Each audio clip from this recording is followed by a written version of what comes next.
All right. Good evening, Yeshivat Shalom Bayit. Baruch Hashem, we mimic the Stefansky, Rabbi Stefansky group. Baruch Hashem. We're back at the Pirkey Avoth with Rabeinu Yonah. We're going to continue Mishnah Aleph. Bezat Hashem, Perik Bet. We are in the middle on page Kav Hey. Yeah, right there. Take a mark over there, put it over there. We're going to read the Mishnah. Mishnah says like this. Today the shiur is Bezat Hashem sponsored. L'rfuah shlema l'chol cholei Am Yisrael u'b'chalam nechaya bat Leah, Lior ben Ahuba, Levi bat Racheli, Yosef ben Miriam, Moshe ben Miriam Lydia, וגם Chana bat Razela. רפואה שלמה לכל עם ישראל Bezat Hashem. Amen. So we're starting. והווה מחשב והפסד מצווה כנגד שכרה ושכר עבירה כנגד הפסדה. מסתכל בשלושה דברים והיא אתה בא לידי עבירה. The rabbi says like this: you should constantly be on the float, mechashev, calculate. You should be calculating the loss that you have over doing a mitzvah, keneged schara, but what the gain you do when you get out of doing this mitzvah. Okay, we don't know what gains are because you just told us right before. We don't know what the gains are. We'll see in a minute. Okay. Uschar avera, however, what is the enjoyment? Schar means enjoyment or reward that you get for doing a certain avera. How long does it last already? Keneged hefseda. What is it? What are your losses? Have that? If you do those calculations, vistakel, and adds the rabbi, vistakel b'shlosha devarim, and constantly have in mind these three items I want to tell you, enumerate right now for you. V'iyata ba lidei avera, and you will never know what avera is. Now page Chaf Vav in the Mishnah. Right. So now, with Ada, so she continues. Let's just finish off the Mishnah, and then we'll go to Rabeinu Yonah. Da malimala mimach. Constantly know what is above you, what's monitoring you, who is monitoring you. This is, by the way, a side note. It's not Rabeinu Yonah, it's on my own. It's, by the way, one of the side notes why the world today, there's a whole big arguments right now. Is the world moving? Is the world stationary? Is there halal? Is there empty space in the skies, or it's all full and there's just kippah protecting this world? That means, right? The difference is the nafkamina is if you believe if you're going to claim that this world, if you want to claim that God doesn't exist, this is the best model right now. What NASA is claiming is the best model, meaning there's nobody up there, right? We're just around circling at 600,000 miles plus an hour. And we're bouncing all over the space. But that's the shita of the goyim, and obviously it makes a lot of sense. But there's a most shita according to Torah that we are in the kippah, and there's right above us, above our shamayim, there is water. There is no empty space. It's all water. So that's just a side note. Okay, now that if you're going to know that there is water and something is protecting from water coming in here, someone has to do it. Then you have to say al korchacha. You'll be forced to say that there is a creator. But the whole point is to say that there is no creator, and that's why they're brainwashing everybody and telling everybody it's a ball rolling around. It's a whole thing, even though none of it makes sense. By the way, if you think for a second, if we're moving 600,000 miles per hour, as they're claiming, I'm looking up to the sky. It's the same stars. So the stars are also moving with me at the same time. They're not moving. If I'm moving, so the stars should be also moving with me. Yeah, the whole thing is baloney. Anyway. Okay, so that's one thing. Ayn ro'am, you should know there's an eye watching you.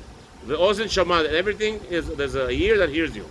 L'chol ma'asecha b'sefer nichlavim. Okay, now on your side note, you'll know right away. He told us three things, but how many enumerated? 2. Enumerated 4. Did he enumerate? Look.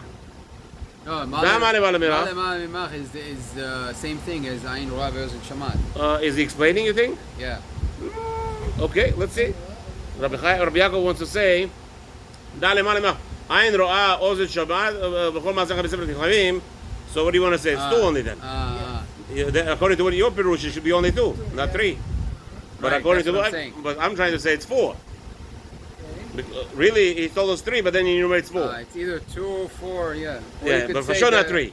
Or you could say it's 3. No, it's not. You can't say. What is the being above us doing? Yeah, Ayin Ro'ah Ve'ozen Shamad. That's 1. And he's writing. That's 1. And he's writing. Okay, and that's 2. No, he's watching, he's listening, and he's writing. You want to say that no, all those three things I'm going to tell you. So, but again, he's telling you like this. מסתכל בשלושה דברים, והיא אתה בא לידי עבירה. Sorry. Okay, you want to say, okay, let's see what Rabeinu Yonah says. I could hear it. Let's go back to page Kav Hey. All the way in the bottom over here. All the way in the bottom on the left side, on the left column. והווה מחשב הפסד מצווה כנגד שכרה. So we pointed out something right away, that there's a problem with this analogy. Because you just told me, right before, yesterday we were learning, that the rabbi told us, we don't know the reward of the mitzvot. Yeah. So what schar are you talking about? Let's see. Well, either any schar is better than the schar olam hazeh. Well, I don't know. We'll see. Let's see. That's what he's So he trying said to like this. כי ירחש לבך הדבר לאמור. איך יעשה המצווה הזאת והפסיד ממוני בזה ובזה? What's going to happen? The person has a יצר הרע. I'm going to buy a tefillin. We discussed yesterday a pair of tefillin, 2 pairs of tefillin, $7,000. Rabbi, you know how long it takes me to earn $7,000? You know what it is? Come on, $7,000 to buy tefillin? So that's the question. The rabbi says you're going to have a cost on the mitzvah. So, אף אתה אמור לו. So tell you יצר הרע, כי שכר גדול יהיה לו עליה כפליים 1,000 פעמים מההפסד, ובזה לא ימנעך מכבוד.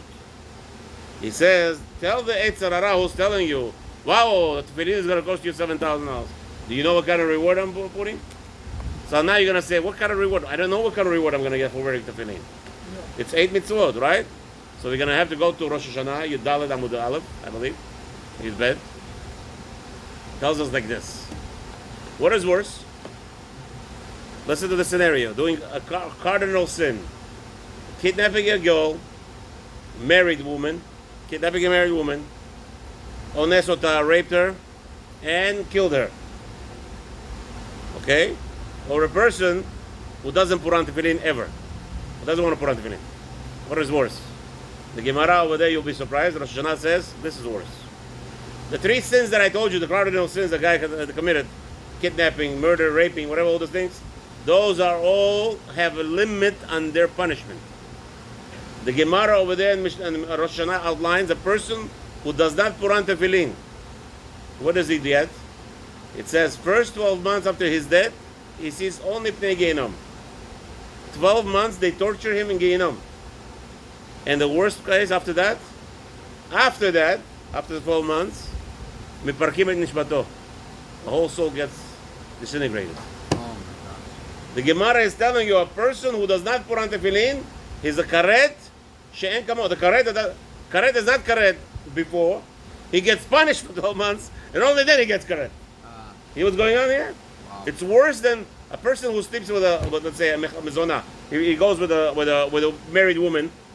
Yeah, he gets karet, right? What's the karet? Karet, you want to hear?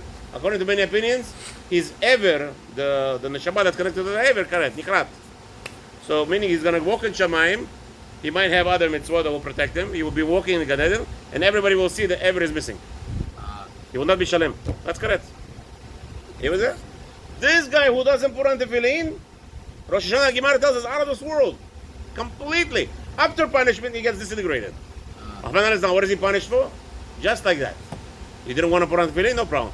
So now we could understand, if that's the punishment for not putting tefillin, what is the reward? Can you imagine the reward now? If you're going to go to the scale, so now you put on tefillin. So good, you put on, it costs you $7,000 tefillin. Yeah. Imagine the schar. If that's what we told you that happens who doesn't put on tefillin. See what happens to the person who does put on tefillin. Amazing, right? Yeah. So I just want to do on the side note. Continues the rabbi. Uschar avira kinei hafseda. So what is schar avira?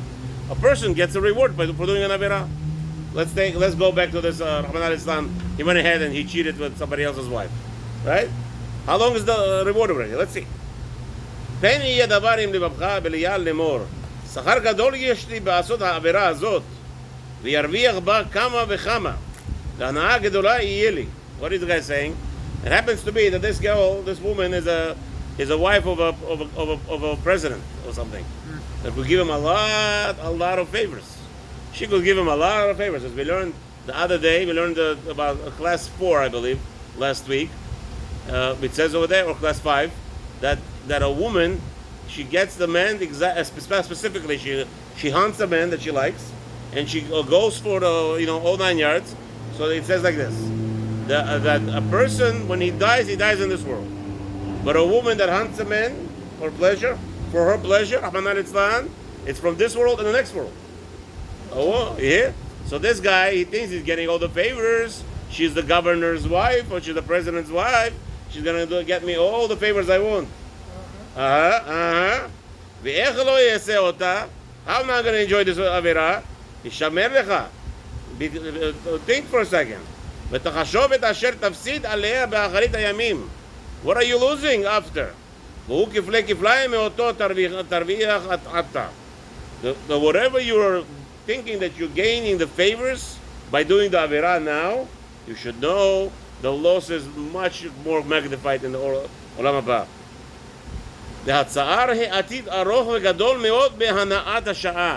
You hear? A person does one avera today, you know how much he could suffer? Years to suffer. For one ana'ah, how long is ana'ah? 5 minutes, 10 minutes. The guy was nichshal with his wife. She was a nidar. What was the pleasure? Let's say an hour. Let's say foul play, whatever it is. He enjoyed himself for an hour, and now he could be suffering for ages from that one avera. It's not worth it. שאין אדם רוצה ברווח שיש הפסד כנגדו מרובה ממנו. So the rabbi says, if you put in your mind that, okay, I'm going to enjoy, I'm going to do this avera now, I'm going to steal. Do you know, people, I'm wondering also, like, if you ever saw like when you're growing up and stuff, people steal a lot. The guy steals $10 million. Yeah. All of a sudden the guy is broke. איפה הכסף? And person steals money, he doesn't have zero bracha. There's nothing staying. Even though you got a lot of it, in the end, and bracha bazeh. But the problem is, no one ever saw the din Gehinom. What? No one knows for sure what Gehinom is like. Yeah, but we have to understand that most Baruch Hashem, we have so many rabbanim. It's hard to. We have so many rabbanim. You go to a hospital. People talk. Yeah. People talk. They tell you stories. This guy did like this and did like this and did like that. Like the rabbi said the other day. Where was I? In the shul over here. The rabbi said. Imagine what it means, Sar. No. The rabbi said, what did the guys do? The guy went to the rabbi and he was dancing on Simchat Torah. All of a sudden he was dancing till there's no tomorrow. Makara. The rabbi says, what? You never learn nothing the whole day. The whole year you come over here just on Shabbat, Friday night, and we don't see you anymore. Once a week he comes to shul. He's dancing on Simchat Torah like crazy. Here, it happened in this neighborhood. Rabbi asks him what's going on. Okay? He tells them the story. Rabbi, I love the Torah. What happened? I tell you what happened. I was in the deed. I was in the court. And the guy claimed $500,000. This Torah saved me $500,000. How? The Beit Din told me that they didn't know what to rule. They wanted to see if I'm going to swear in the Torah that I had to owe the $500,000. So, I opened the Echav, I took the Sefer Torah and I swore. He didn't live till the end of the year, by the way. Yeah. He didn't live till the end of the year. What, he swore falsely? Of course. Oh, he did? He owed $500,000. He thought he got away with it. The Sefer Torah saved him a lot of money. $500,000. Wow. He took the Sefer Torah, he swore in the name of Hashem. I swear that I don't owe this guy $500,000. Chalas, amigo. He didn't live till the end of the year. People know his name here? I don't know. The rabbi didn't say the name. Shem Rachem. That's it. You never know these things. But the truth is, who knows what's happening to him after he died? Yeah, that's not, we didn't even get there yet. But again, the guy was a young guy, like 40, 50 something, whatever it was. No, it's weird that like Hashem gives us all these mitzvot averot, but He doesn't say. We don't understand what the punishment is. We know in makot, okay, but again, no. 1 second, Rabbi Shemish. If what's his name? Somebody uses Hashem's name in vain, he gets killed, right? If he swears, he swears Hashem's name, he'll kill. If he just uses his name in vain, gets lashes. Right. 39 lashes. Yeah. Okay? If someone steals, let's say, it says in the Torah they have to pay back double. Of course, it's an Avera. No, how did he steal? Gneva or Gzela? If he stole with a strong hand, it's only one time he has to pay. Gneva is under the table. I thought Gneva is 4 or 5 times. No, that's by the animals. Here, like this. Gneva is in its secret. A guy b'mistarim. Gezel is by heart, So Gezel, that's even less. If you don't have to pay one, then why would you not steal? Why? You What do you just give the item back if you get caught. But it's true. There's no knas? It's true. There's no knas. No knas. Really? No, even Gneva there's no knas. I think if he only returns. if you give the original item back. Gneva But if you also got- he doesn't return the knas. If a person stole No, privately, I think it says Gonev Mishalem Stein. only if he's caught. If he brings on his own. Okay, if he brings on his own, right? Good. Because he admitted he Knas. brought the item No, back. but you're saying a beautiful thing. You're saying a person, a gazlan, he doesn't have no knas. Doesn't get no jail time, nothing. Return the item, khalas amigo, go bye. Yeah. So what is the deterring? The What's- embarrassment. Let's say he doesn't have any shame. Oh, you want to say, but he's returning, right? No, he sees. Yeah, he sees your lawnmower. He goes and uses it without your permission. And Very brings it good. back. Good, but he doesn't give it without back even exactly you the knowing. same. He doesn't give back the same exactly. You have to pay for Right, but I'm saying The usage ruins the machine, no? unless he has Yirat Shamayim, there's you can't tell. So he'll him, get oh, Yerushalayim. That's what we're talking about. Then our nation is Yerushalayim. How do you build Yirat Shamayim from thinking of Gehinom when you don't know what Gehinom is? Okay, so you work on it. Don't worry, there's plenty of Gehinnom in this world also. That's why they used to bring the korbanot. They used to watch the animal burn in flames. And that's not why. The people who broke Korbanot were holy people. They just get higher and higher elevated. The problem is like this. I thought they see the animal as if it should have been them. Good, that's why it makes them elevated, but they're elevated people already anyway. They're not bringing... people who that you're talking about will never bring a Korban. it. Yeah. Exactly. They will never bring a Korban. They don't care about it. Yeah. The point is like this. Habib, Rav Yaakov. Let's agree on something. All right. HaKadosh Baruch Hu, everything in this world is to lead you back to Him. Yeah. Everything. So, things happen. I know people who Mama Shana never learned Torah running. Rabbi, please, I need this kapara, I need this. All of a sudden they wake up. Something happens. We don't know. Let's just finish up. Let's hear. והסתכל בשלושה דברים והיא הייתה באה לידי עבירה. Let's see, this is the discussion we had. So like this, the rabbi says, רוצה לומר, what is this whole lesson? שהקדוש ברוך הוא רואה ויודע כל מעשה בני אדם. So who is this? ידע למעלה, ממך. So far he's telling you that הקדוש ברוך הוא knows everything. וזוכר את הכל כאילו נכתב לפניו. And he remembers everything as if it was all written in front of him. Yeah. וישלם לו רעה תחת מעשיו הרעים. Look at this, Rabeinu Yonah. It says כאילו. That means what? There are no books in front of Hashem. Yeah, you don't. There's no books. He doesn't need books. So what are we saying on Yom Kippur all day? ספרי החיים האמיתיים נפתחים לפניך. Nothing. It's only what dugma. It's only dugma for us. Hashem doesn't need it. No, he doesn't know how to. He needs a handbook. He doesn't need a handbook. So Rabeinu Yonah right away tells you, correct your misunderstanding. והוא תמה, למה מן העם לשלושה דברים? So here, Rabeinu Yonah says, why is it three things? ושלושתם דבר אחד הוא, שאין זה אומר אלא שהשם יודע הכל ועתיד לשלם לו כפעולו. Says all three of this is one. Hashem is the one. So again, right away, Rabeinu Yonah corrected. Listen to what we're learning. וכל מעשיך בספר נכתבים. So Rabeinu Yonah immediately took out the sefer. There is no sefer. Hashem doesn't need a sefer. So if that's Pirush, he was going on. So he's explaining what's going on here now. If we took away the sefer, that means all of those three things is one. So why do you tell me three? Just say one. Just know Hashem, and that's it. Yeah. Right? ועתיד להשם לא לכפר לו. ומה חשבון הוא זה? הכל עניין אחד הוא. It's all one. You don't need to calculate 3, 4. על כן נראה לפרש. This is the פירוש, the following. רבינו יונה. כי זה העניין הוא למשל כאשר לפני מלכים מתייצב. This is what? It's like a mashal. I'm giving you a mashal like a person stands before the kings. לפני בשרים וחכמים ואנשי השם. He's standing before the ministers and wise men and all the people of Hashem. מתבייש לעשות לפניהם מעשים אשר לא יעשו. What does the person do? When you're in front of your Rosh Yeshiva, you don't scream at your wife. Yeah. I really love to scream at my wife. My Rosh Yeshiva comes in or he's on the phone. Dearie, how you doing? Mommy, that, yeah, right, yeah? What a faker I am. Right away. ולמלומר דברים שלא טובים. I'm not going to tell my wife you crazy one time in front of my Rosh Yeshiva. To my wife, oh, you would like this, and you like that, and you like that, to the whole world, I tell her. Yeah. But in front of the rabbi, I'm a tzaddik. All of a sudden, I'm a tzaddik. Ay, ay, ay.